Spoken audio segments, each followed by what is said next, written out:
Amongst the various artworks in the East Riding of Yorkshire Museum's collection is a print called Credulity, Superstition and Fanaticism by William Hogarth. Published in 1762, this picture was a criticism of popular superstition, religious fanaticism and an attack on public credulity. The print shows a preacher giving a passionate sermon to a grotesque congregation. In his hands he holds two puppets, one a witch on her broomstick and the other a devil with a hot gridiron. Amongst the congregation, a recumbent woman gives birth to a litter of rabbits. This was a reference to Mary Tofts, a hoaxer who in 1726 convinced many that she had done just that. Whilst below the pulpit, a boy vomits nails and staples, an allusion to William Perry, the Boy of Bilson, who faked his own demonic possession in 1620. The 18th century, when Hogarth created this image, is often described as the Age of Enlightenment. It was a time when scientific investigation and rational philosophy led intellectuals to challenge long-held beliefs, superstitions, and religious ideas.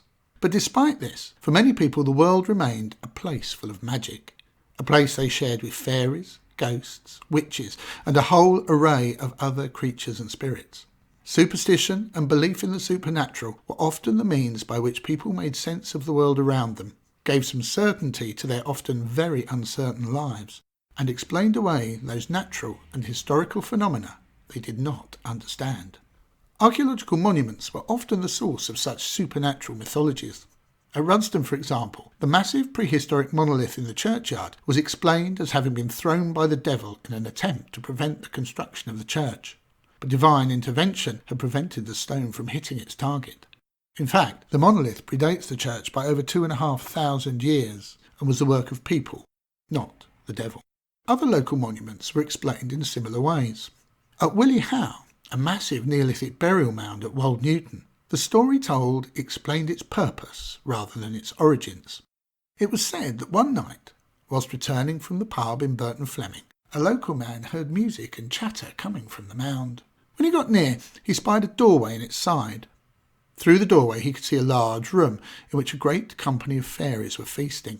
We must not think of these fairies as the winged creatures of children's books.